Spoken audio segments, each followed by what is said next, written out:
오늘의 제목은 말씀에 순종합시다 라는 제목을 가지고 여러분들과 함께 말씀을 나누고자 합니다.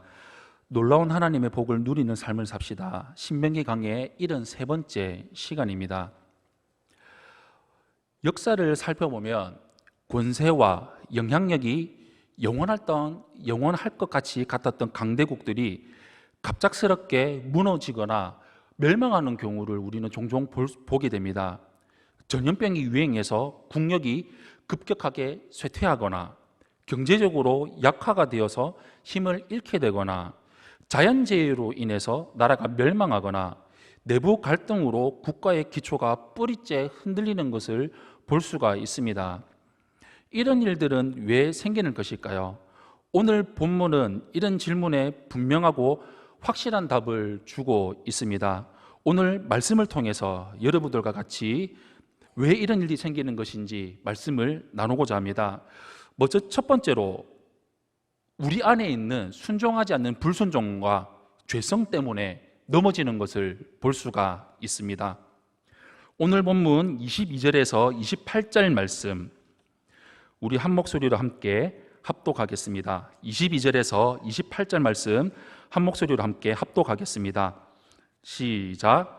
너희 뒤에 일어나는 너희의 자손과 멀리서 오는 객이 그 땅의 재앙과 여호와께서 그 땅에 유행시키시는 질병을 보며 그 온 땅이 유황이 되며 소금이 되며 또 불에 타서 심지도 못하며 결실함도 없으며 거기에는 아무 풀도 나지 아니함이 옛적에 여호와께서 진노와 격분으로 멸하신 소돔과 고모라와 아드마와 스보임의 무너짐과 같음을 보고 물을 것이요 여러 나라 사람들도 묻기를 여호와께서 어찌하여 이 땅에 이같이 행하셨느냐 이같이 크고 맹렬하게 노하심은 무슨 뜻이냐 하면 그때에 사람들이 대답하기를 그 무리가 자기 조상의 하나님 여호와께서 그들의 조상을 애굽에서 인도하여 내실 때에 더불어 세우신 언약을 버리고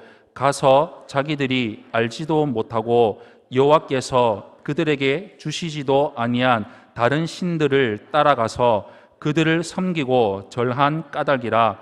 이러므로 여호와께서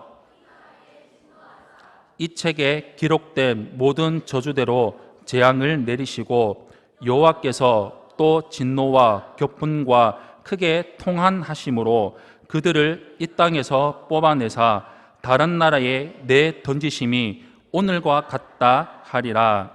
아멘. 모세는 미래에 일어나게 될 가상의 시나리오를 소개를 하면서 이스라엘 백성에게 교훈을 하고 있습니다. 그 시나리오는 훗날 이스라엘의 자손이나 다른 나라 사람들이 가나안 땅이 황폐해지고 버려지는 것을 보고 왜 이렇게 되었습니까? 라고 질문하는 상황을 가정을 하고 있습니다. 그 질문에 대해서 사람들은 이스라엘 백성이 하나님을 버리고 다른 신들을 섬겼기 때문에 하나님이 격분하셔서 그들과 그 땅을 저주하시고 그들이 전부 다 이방에 끌려가서 노예가 되게 하셨다라고 대답할 것이라고 말을 하고 있습니다. 모세는 이스라엘이 축복과 저주의 갈림길에서 어떤 길로 갈지를 스스로 선택할 수가 있지만 하나님의 음성을 깨닫는 마음과 눈과 귀가 없기 때문에 결국 죄인의 길, 멸망의 길, 저주의 길로 갈 것이라는 것을 예상을 하고 그 상황을 말을 한 것입니다. 하나님의 진노는 소돔과 고모라에 내린 불과 유황처럼 모든 것을 없애버리고 소멸시키고 사라지게 합니다. 하나님의 진노와 격분은 이처럼 너무나도 무섭습니다. 하나님이 이렇게 크게 진노하신 이유는 바로 하나님이 아닌 것을 하나님처럼 섬기는 바로 우상숭배의 죄 때문입니다. 우상숭배는 단순하게 눈에 보이는 형상을 만들어서 그것을 보고 섬기는 것으로 끝나는 것이 아닙니다. 하나님은 우리 마음에 숨어있는 은밀한 우상숭배의 죄까지도 바라보고 계십니다. 우리가 하나님보다 다른 것을 더 사랑하고 돈을 더 사랑하고 욕심을 다스리지 못하는 것, 명예를 추구하고 편안하고 안락한 삶을 추구하며 살아가는 것까지도 드러나지는 않지만 하나님이 미워하시는 우상 숭배입니다. 우리는 어리석게도 마음에 감춰져 있는 이런 죄가 드러나지 않을 것이라고 착각합니다. 그러면서 거짓된 평안이 영원하게 계속될 것처럼 안심하고 살아갑니다. 그런데 하나님은 만물이 창조주 하나님 앞에 벌거벗은 것처럼 드러나는 때가 올 것이라고 경고하고 있습니다. 하나님은 우리의 겉모습이 아니라 우리 마음의 중심을 바라보고 꿰뚫어 보십니다. 하나님 앞에서는 마음의 깊은 생각도 숨길 수가 없습니다. 우리 마음에 자리 잡고 있는 우상은 하나님께서 모두 다 알고 계십니다. 예수님은 하나님과 재물을 겸하여서 섬길 수가 없다고 분명하게 말씀하셨습니다. 하나님과 아울러서 섬기고 있는 것이 무엇인지를 고백하고 내려놓고 우리의 심령이 오직 말씀과 성령으로만 가득히 채워지는 삶을 살아가야 합니다. 또한 율법은 하나님이 우리에게 유익을 위해서 주신 계명입니다. 그런데 이 기준을 외면하거나 무시하고 자기 마음대로 편리한 기준에 따라서 살아가는 것이 바로 율법을 버리는 태도입니다. 사람들은 누구나 마음속에서 일어나는 소욕대로 조금 더 편안하고 조금 더 안락해지고 싶고 조금 더 쉬운 길을 가려고 하는 경향이 있습니다.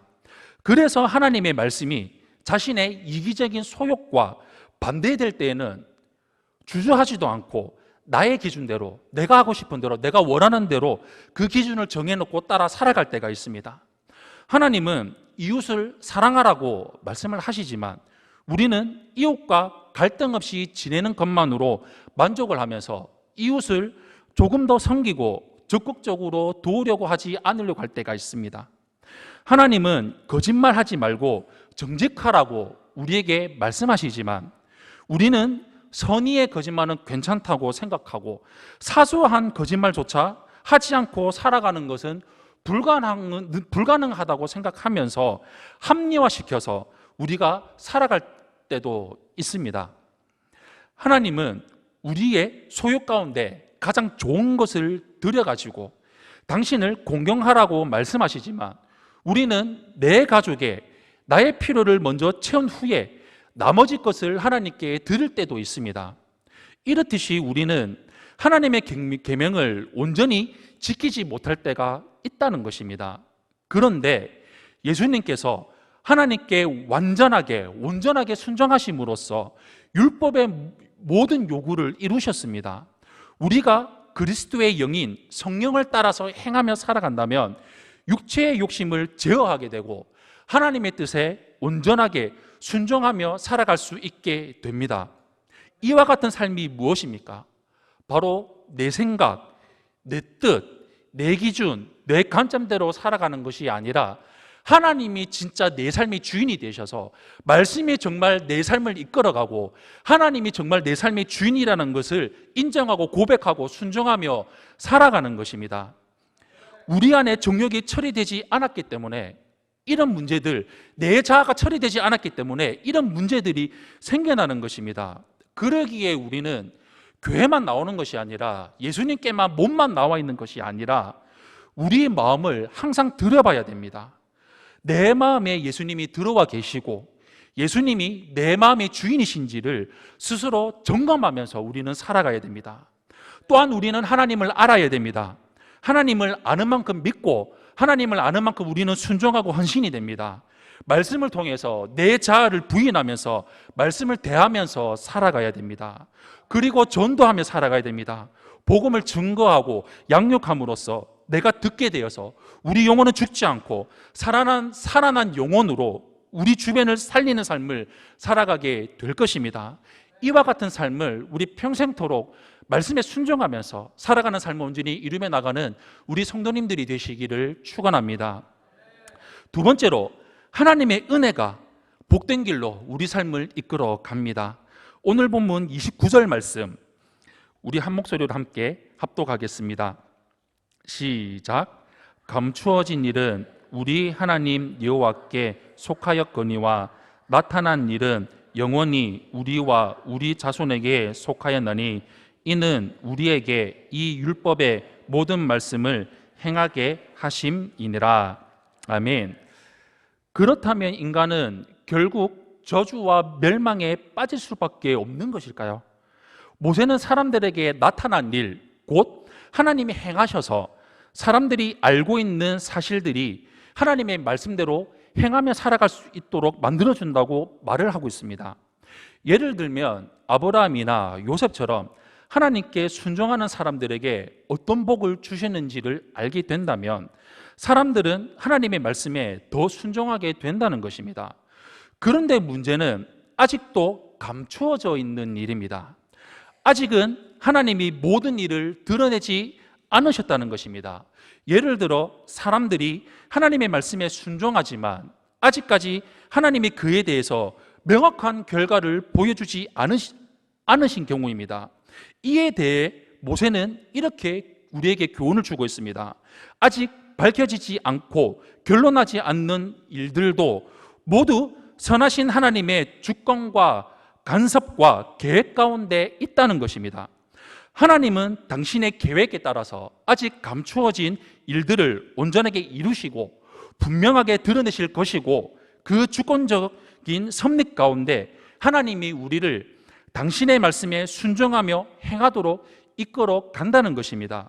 결국 우리의 인생과 구원은 우리의 의지, 우리의 노력, 우리의 행위가 아니라 오직 하나님의 은혜에 달려 있다는 것을 볼 수 있습니다. 예수 그리스도께서 십자가에 달리심으로 율법이 요구하는 모든 의를 성취하셨으므로 예수님의 대속의 은혜로, 그 은혜로 말미암아 우리가 하나님 앞에서 의로운 존재가 되었다는 것입니다. 그리스도의 은혜야말로 구약시대에 감추어져 있던 가장 놀랍고 위대한 비밀이고 위대한 일입니다. 우리는 때로 죄성과 연약함과 허물 때문에 살아가면서 쓰러지고 넘어질 때가 있습니다. 그때마다 우리는 예수 그리스도의 십자가 은혜로 그 십자가를 붙들고 일어서며 하나님께로 나아가야 됩니다. 그때마다 예수 그리스도의 십자가 은혜로 우리는 붙들고 살아갈 때 주님의 은혜가 우리를 다시 일으키시고 우리를 회복시켜 주시고 우리를 하나님께로 나아갈 수 있도록 우리에게 힘과 능력을 베풀어 주실 것입니다. 은혜가 아니면 우리는 하나님의 백성으로 살아갈 수가 없습니다. 우리 평생 하나님의 은혜를 붙들고 하나님의 말씀을 붙들고 그 하나님의 말씀에 온전히 순종하며 살아가는 성도님들이 되시기를 축원합니다. 사랑하는 성도 여러분, 죄는 하나님의 진노를 일으킵니다. 우리 마음이 세상적인 것들을 바라보고 내가 원하는 대로, 내가 하고 싶은 대로, 내가 원하는 대로 추구하고 살아간다면 그 삶에서 우리는 이제 멈춰서서 돌이켜야 됩니다. 말씀으로 나아가야 됩니다. 우리 마음을 들여다보고 하나님을 더욱더 알아가면서 그 말씀에 붙들고 순종하며 살아가는 삶, 하나님을 아는 삶, 전도하는 삶으로 우리는 이제 우리 모든 삶을 돌이켜서 하나님께로 나아가야 됩니다. 교회를 통해서 마음의 훈련, 말씀 훈련, 전도 훈련을 받고 자라나는 삶을 살아가 하나님이 주인된 삶, 말씀에 온전히 순종하는 삶, 이 모든 삶을 이루며 우리 천국 가는 그날까지 천국을 향해서 천국을 바라보며 복음 전파하며 살아가는 온전한 삶을 이루며 나가는 우리 세종왕교회 성도님들이 되시기를 예수님의 이름으로 축원합니다. 아멘.